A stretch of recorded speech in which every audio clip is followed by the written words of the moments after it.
તમે જોઈ રહ્યા છો Bharat times news. Lok Sabha seat પરથી વર્તમાન સાંસદ પૂનમબેન માડમને ત્રીજી વખત રિપીટ કરવામાં આવ્યા છે।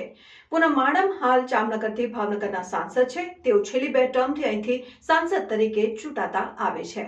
જામનગર જિલ્લાના રાજકારણમાં વર્ષોથી માડમ પરિવારનું વર્ચસ્વ છે। વર્ષ 2012 વિધાનસભા ચૂંટણી પહેલા જ પૂનમ માડમ ભાજપમાં જોડાયા હતા। ભાજપમાં જોડાયાના ગણતરીના કલાકોમાં જ તેમને જામખંભાળિયા બેઠક પરથી ભાજપે ટિકિટ આપી હતી। આ ચૂંટણીમાં પૂનમબેને કોંગ્રેસના ઉમેદવાર સામે 38,000 કરતા વધુ મતે જીત મેળવી હતી। ત્યારબાદ ભાજપે 2014 લોકસભા ચૂંટણીમાં પૂનમ માડમને જામનગર બેઠક પરથી ટિકિટ આપી હતી। અહીં તેમની સીધી ટક્કર તેમના કૌટુંબિક કાકા વિક્રમ માડમ સાથે થઈ હતી, જેમાં પૂનમ પોણા 2 લાખ કરતા વધુ મતથી લીડથી જીત મેળવી હતી।